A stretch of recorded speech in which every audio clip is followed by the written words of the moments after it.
Have any of you ever waited for a game that was released on a platform years ago that you didn't own, but you were waiting for it to release on, like, let's say Steam? For example, I was really excited to try The Last of Us Part 1. I shelled out $60 for it on release day, only to find out that it was not optimized at all for computers.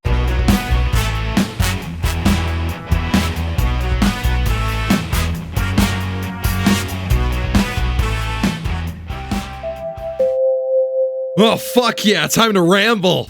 Ramble time. Whoa.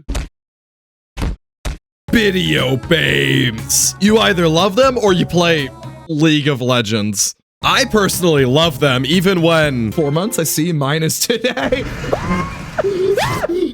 That happens. But that is why I'm making today's video, because what the fuck? Yeah, thanks company for taking my $60 or now $70. Don't make the fucking joke. And giving me like 20 frames per mega shit. That's amazing. Except you, Resident Evil. I love you, Resident Evil. Mwah. Recently with video games, we've seen a lot of developers just take the easy way out and have us do the upscaling techniques or use those fucking frame generated thingies from our graphics card. You know what I'm talking about. It used to be that developers would optimize their game no matter like what platform it's on. For example, Sea of Thieves. You know Sea of Thieves, the funny fucking pirate ship game where everyone's like killing each other when you get very valuable loot and then someone sinks your ship and then you stop playing for 3 years. You know that one? They use an optimization technique that used to be prevalent literally fucking everywhere. It's that special technique known as making low quality models for when you're far away from them.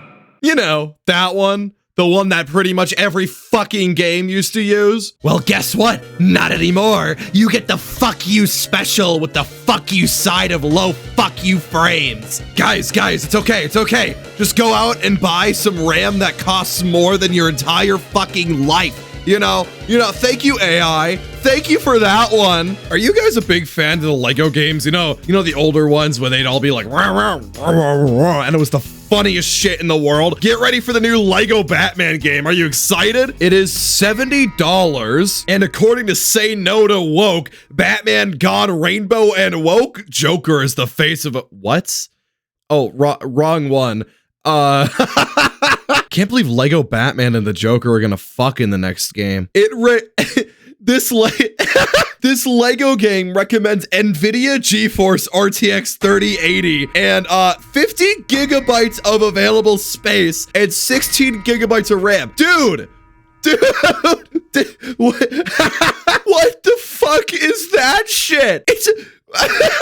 Dude, it's a Lego game. What? I'm fairly certain that all of us know why optimization is like dying. And it isn't that the developers forgot how to optimize. I know all of them that are working on these games are definitely like itching at their fingers like, fuck, please let me optimize this, please. It's because optimization adds to the development time and executives want stricter deadlines that are faster so they can produce more game slop. I want to make it very clear right now though that my ramble, whatever the fuck you want to call it, isn't directed at the people who are coding it, the people who are getting paid to do the art, to work on the game. No, my ramble is directed at the higher ups who are looking at these people, fucking squeezing them, and then being like, release it at 10 frames. Hello, is this Frank? Is this Frank? I know you have a wife and kids to feed, but would you mind if we cut your pay in half? Also, please release the game next week. I know that your job with coding is very easy, as I could do it myself.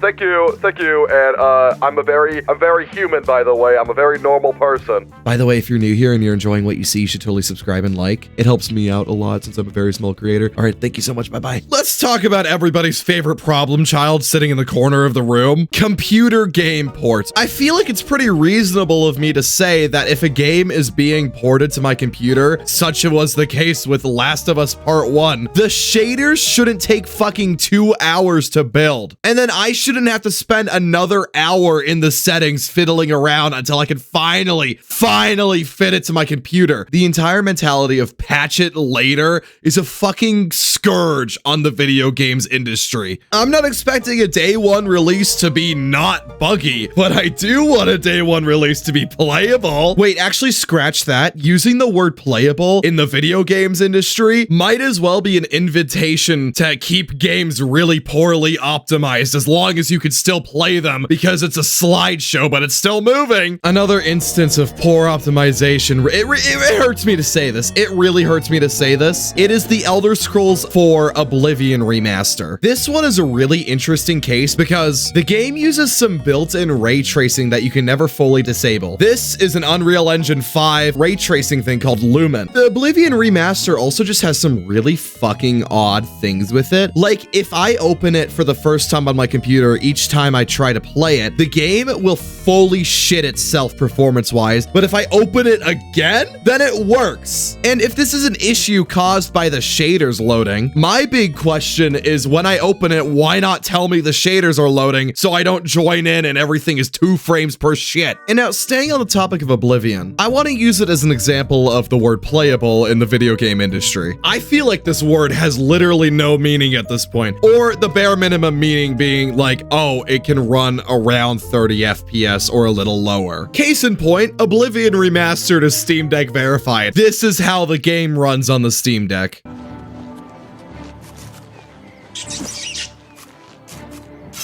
I mean, I guess it's technically playable, but no one would want to play a game like this in the modern day. I've learned that looking at the minimum specs for a game is like complete bullshit. I mean, I'm pretty sure it's supposed to mean that the game will look fine and run fine, but at least right now it means the game will run at like 10 FPS and technically be launchable. When the minimum specs require you to have the lowest graphics settings ever, every single upscaling thing turned up to like ultra performance, it gets to a point where you're not playing the game. You're playing like a hologram of the game. No, wait, hologram sounds way too fucking cool. You're playing the idea of the game that you bought, not the game.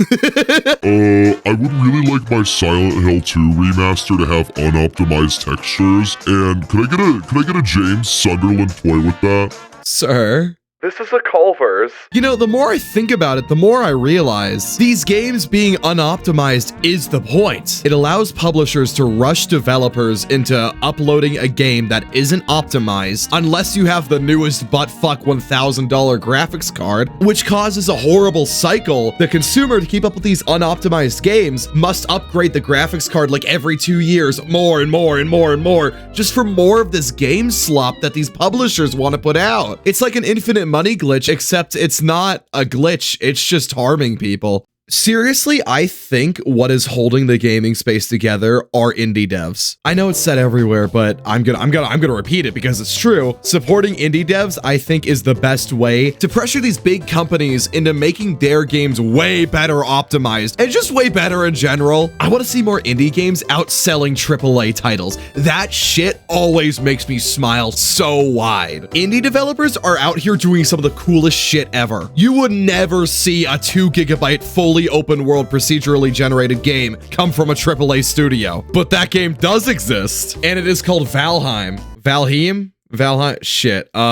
This game cleverly uses low poly models in a pixelated way to keep the graphics really beautiful and stylized while keeping the storage and minimum requirements to run it as low as possible. It is so crazy impressive to me. Genuinely, we need even more stylized games in the whole video game industry. I feel like another giant optimization issue is the fact that publishers are so obsessed to have a game be as realistic as possible. Dude, GTA 6's file size is gonna be fucking absurd. Listen, I love realistic games as much as the next person, but not only do stylized games run better, they are usually smaller in storage, and also they always tend to age better than games that go for a realistic graphics style. This is because realism in video games is always getting more and more and more realistic. Every single new engine, every single new little thing here and there will always push the bar for what a realistic game looks and feels like, whereas a stylized art style will always remain just so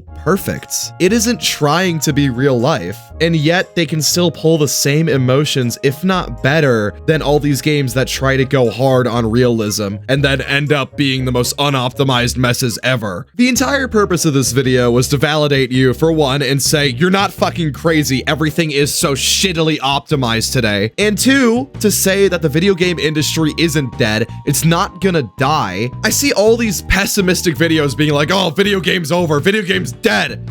Video games aren't dead. As long as we have indie devs, we have a beautiful form of art. If you have some spare money on you and you need a new game, I'd say go look at some indie games. Seriously, we need to give indie devs like all the support we can, genuinely. They always were, and they always will be the backbone and future of video games. Thanks for stopping by on today's video. I really, really hope you enjoyed it. Again, if you would, please leave a like down below if you really like this video. And please feel free to subscribe. It would help a lot. And I also have a Twitch, you know, that you can go follow. I play video games there too. And I'm loud and silly. All right, everybody, I've been Fernalopian, live from the OONA facility, site number 378. I hope you have a lovely rest of your evening. Goodbye!